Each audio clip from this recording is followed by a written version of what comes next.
जय जय नारायण मित्रों, आज मैं आपको तुलसी माता की कथा सुनाने जा रहा हूँ। ध्यान से सुनना पूरी कथा को, आधा अधूरा नहीं छोड़ते हैं। जो व्यक्ति आधा अधूरा कथा सुनता है उसकी आधी आयु होती है। मित्रों, तुलसी माता का पूर्व जन्म में नाम वृंदा था। वे एक अत्यंत धर्मपरायण और विष्णु भक्ति स्त्री थी। उनका विवाह असुर राज शंखचूड़ से हुआ।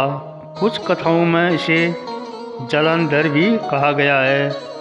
शंखचूड़ बहुत शक्तिशाली था, लेकिन उनकी शक्ति का असली स्रोत स्वयं उसकी पत्नी वृंदा थी। वृंदा इतनी पतिव्रता और पवित्र थी कि उनके सतीत्व के तेज के कारण शंखचूड़ को युद्ध में कोई भी देवता, वहाँ तक कि स्वयं भगवान शिव भी नहीं हरा पा रहे थे। शंखचूड़ ने स्वर्ग पर अधिकार कर दिया और देवताओं को भगा दिया। हार कर सभी देवता भगवान विष्णु के पास पहुँचे।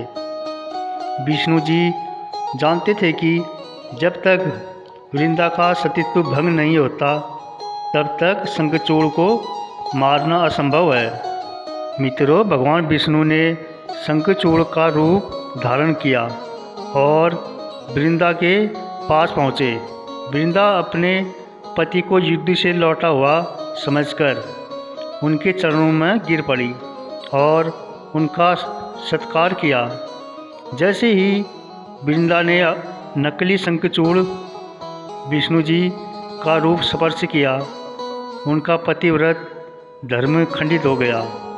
उसी क्षण भगवान शिव ने असली शंखचूड़ का वध कर दिया।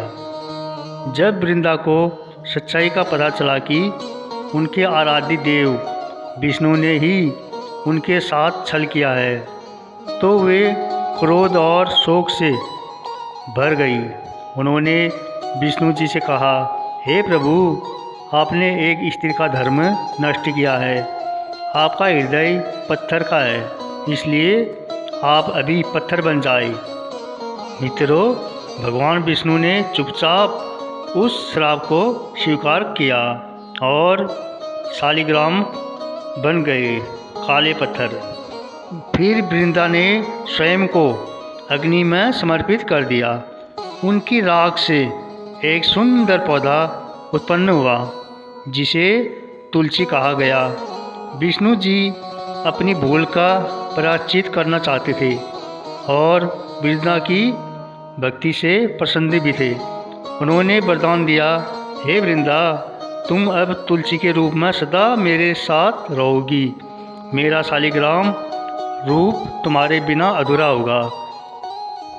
हर साल कार्तिक मास में मेरा और तुम्हारा विवाह तुलसी विवाह उत्सव के रूप में मनाया जाएगा।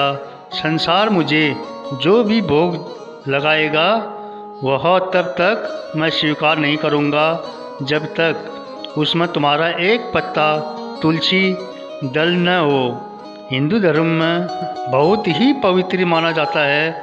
तुलसी को हरि प्रिया, विष्णु की प्रिया कहा जाता है। वृंदा तुलसी ने एक असुर से विवाह करके भी अपनी पतिव्रता से देवताओं को हिला दिया था।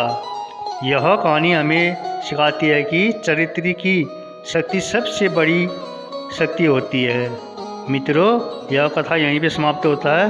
कैसा लगा ये कथा ज़रूर कमेंट में लिखें। जय जय नारायण।